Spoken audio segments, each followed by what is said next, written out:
नमस्कार दोस्तों, आप सभी का एक बार फिर से स्वागत है हमारे चैनल गगोरिया गुरु में। आप सभी को नवरात्रों की हार्दिक शुभकामनाएं। आशा करती हूँ कि माँ दुर्गा आप सभी पर अपनी कृपा बनाए रखे। आइए नवरात्रि के शुभ अवसर पर हम जानते हैं कैसे घट स्थापना और उसका शुभ मुहूर्त क्या है। हिंदू धर्म में शारदीय नवरात्रि का त्योहार बहुत ही धूमधाम से मनाया जाता है। इस दौरान माँ दुर्गा की मूर्ति घर में या मंदिरों में स्थापित की जाती है और 9 दिनों तक माँ दुर्गा के 9 रूपों की पूजा भी की जाती है। शारदीय नवरात्रा आश्विन मास के शुक्ल पक्ष की प्रतिपदा तिथि से शुरू होकर नवमी तिथि तक चलता है।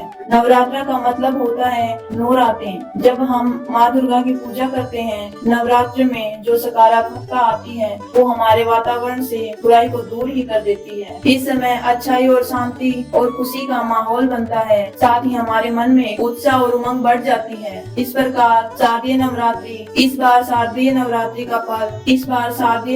का पर्व 22 सितंबर से शुरू हो रहा है और इन शुभ दिनों का समापन 1 अक्टूबर महानवमी के दिन होगा। शारदीय नवरात्रि के पहले दिन कलश स्थापना होती है, जो कि एक शुभ मुहूर्त में स्थापित किया जाता है। उदय तिथि के अनुसार शारदीय नवरात्र इस बार 22 सितंबर को मनाया जाएगा। शारदीय नवरात्रि के पहले दिन घट स्थापना का मुहूर्त सुबह 6:09 से लेकर 8:06 तक रहेगा। ऐसे में कलश की स्थापना के लिए कुल अवधि आपको 1 घंटा 56 मिनट की मिलेगी। अगर आप किसी वजह से इस मुहूर्त में कलश स्थापित न कर पाए तो अभिजित मुहूर्त में भी कलश की स्थापना कर सकते हैं, जिसका शुभ मुहूर्त सुबह 11:49 से लेकर दोपहर 12:38 तक रहेगा। अब बात करते हैं शारदीय नवरात्रा में घट स्थापना करने के लिए आपको क्या क्या सामग्री लेनी होगी। आपको लेना होगा अनाज और साफ जवे, कलश, गंगा जल, सुपारी, मोली, रोली, जटा वाले नारियल, आम के या अशोक के पत्ते, मिट्टी का बर्तन और किसी पवित्र स्थान की मिट्टी, अखंड जोत के लिए बड़ा दिया और रुई बाती, लाल सूत्र का सिक्का, लाल कपड़ा,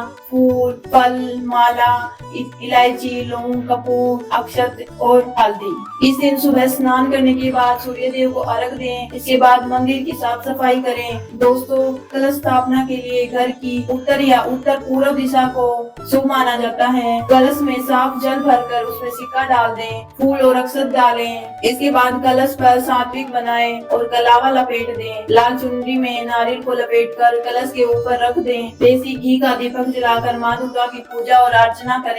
बाद में व्रत कथा सुने और फिर मिठाई और फल का भोग लगाएं। माँ दुर्गा की पूजा के लिए माँ दुर्गा का आह्वान मंत्र भी बोल सकते हैं। ओम जयति मंगला काली भद्रा काली कपाली दुर्गा समा शिवा धात्री स्वाहा सवधा नमोस्तुते। दोस्तों, इस बार पहला नवरात्रा 22 सितंबर को है, जिस दिन माँ शैलपुत्री की पूजा की जाती है। 23 सितंबर को दूसरे नवरात्रि पे माँ ब्रह्मचारिणी की पूजा होगी। 24 सितंबर को तीसरे नवरात्रि पे माँ चंद्रघंटा की पूजा होगी और इस बार 25 सितंबर को भी तीसरा नवरात्रा है, जिस दिन माँ चंद्रघंटा की पूजा की जाएगी। 26 सितंबर को चौथे नवरात्रे पर माँ कुष्मांडा की पूजा होगी। 27 सितंबर को 5वें नवरात्रे के दिन माँ स्कंद माता की पूजा होगी और 28 सितंबर को छठे नवरात्रे में दिन माँ कात्यायनी की पूजा होगी। 29 सितंबर को 7वें नवरात्रि के दिन माँ कालरात्रि की पूजा होगी और 30 सितंबर को 8वें नवरात्रे के दिन माँ महागौरी की पूजा होगी। 1 अक्टूबर को 9वां नवरात्रा माना जाएगा, जिस दिन माँ सिद्धिदात्री की पूजा होगी।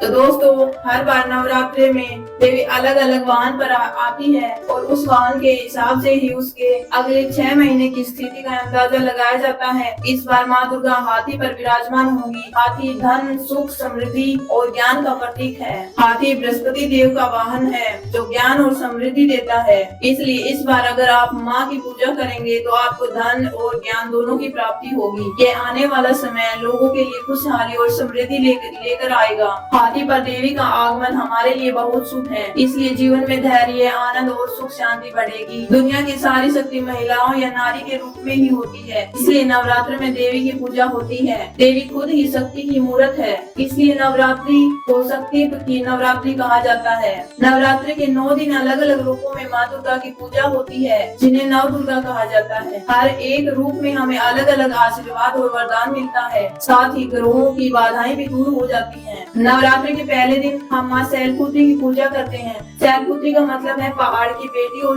जो हिमालय की पुत्री है। इन्हें पार्वती भी कहा जाता है। इनकी पूजा करने से अच्छे स्वास्थ्य और लंबी उम्र का आशीर्वाद भी मिलता है। साथ ही अगर जीवन में कोई सूर्य से जुड़ी परेशानी है तो वह भी दूर हो सकती है। इस बार शारदीय नवरात्रि में चतुर्थी तिथि की वृद्धि हो रही है। नवरात्रि में तिथि की वृद्धि बहुत ही शुभ मानी जाती है। साथ ही माता का आगमन भी शुभ कारक हो रहा है। साथ ही माता का आगमन भी शुभ कारक हो रहा है। इस कारण से यह नवरात्र का प्रभाव बहुत ही शुभ रहेगा। और यह थी नवरात्र से जुड़ी जानकारी। आप सभी को आज की जानकारी कैसी लगी हमें कमेंट करके जरूर बताएं। साथ ही हमारे चैनल दुकोरिया गुरु को सब्सक्राइब भी करें। धन्यवाद।